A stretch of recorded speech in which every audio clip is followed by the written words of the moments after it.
Hey y'all, this is Ascension Soul Coaching. So I was just watching the behavior panel, and Greg Hartley from the panel, they look at people's behavior. They've been looking at the royals, and specifically Harry and Meghan, about their behavior in their docu-series.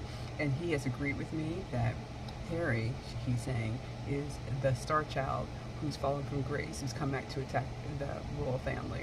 And Star Child, you all know, is the devil. And I'm going to let you see his clip. It's from my video from yesterday where I said this is spiritual warfare. I think they hit the nose on the head, that this is a spiritual warfare and that the devil is in the details.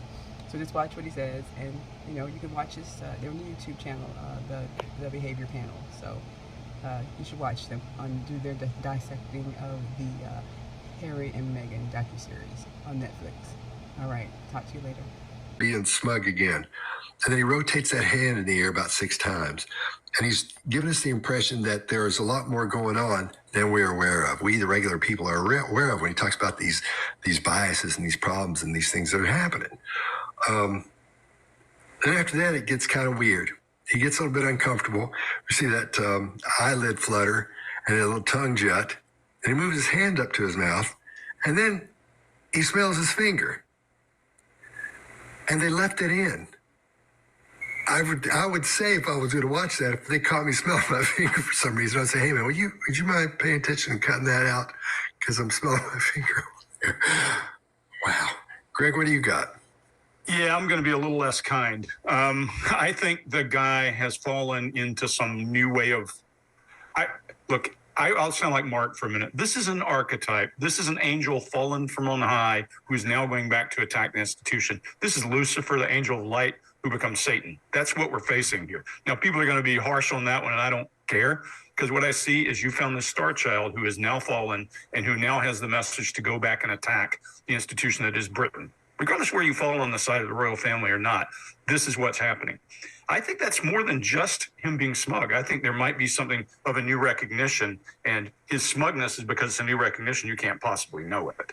For him, it's a new recognition that something happened, and he does some true believer speak there. And guys, I'm not a big fan of any true believer of any kind of thing, and especially when it's coming from some newfound thing.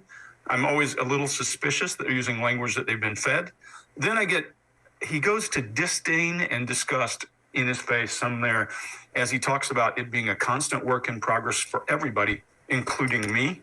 And then he goes kind of trails off with your fading facts, Scott, when he does it. His eyes break away to internal voice, and he has an increased blink rate. And I'm thinking, okay, why is that he goes heavy swallow, puts his hand over his mouth, and eye blocks? There's something that he's uncomfortable about when he's talking about, oh yeah, it's because he wore a Nazi uniform and now he's preaching the new message. So he has to go out and drink a little pond water for that. And you can see it in that smelling his finger, I think, is him thinking to put his finger to his mouth and then doing something else. I think if you look at the picture of him as a kid, where his father is there with his back to him, you can see disdain in that kid's face. And I don't know whether that's because he just took a really good ass chewing from Charles, or he really feels remorse. Hard to tell. But this is another pivot point in his life that caused him to have to change something. And I think what we're seeing here is that star child ready to go back at the institution. If you watch this video, you won't see much of these two people. You see a lot of other stuff. Mark, what do you got?